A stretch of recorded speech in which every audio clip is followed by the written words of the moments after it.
जो उनके आगे पीछे के लोग हैं वो लोग नहीं चाहते हैं कि पवन सिंह का घर कभी वो अपने फैमिली में आगे बढ़े हैं।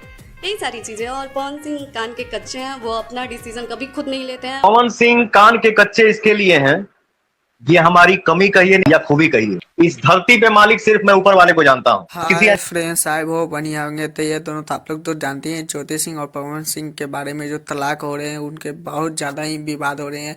यहाँ तक ज्योति सिंह ने कह दिया था कि पवन भैया इनको तलाक दे दिए, और अक्षय सिंह के इनका अफेयर था इसलिए इनको तलाक दिए पवन भैया को। लेकिन खैर पता नहीं है सच है कि नहीं, लेकिन पवन भैया अक्सर भी लाइव आकर बहुत लोग बोलते हैं पवन भैया को ये वो, और इनको कैसे भूल गए अक्षय सिंह को।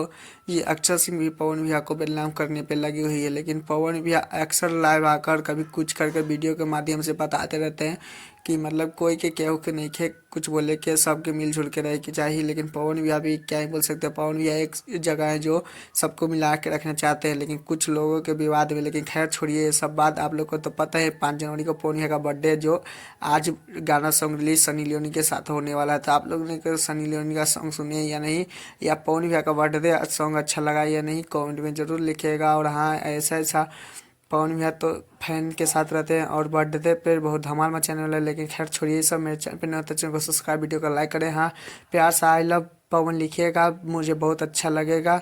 और टाटा बाय बाय, आज के लिए इतना, फिर मिलते हैं नेक्स्ट वीडियो के साथ।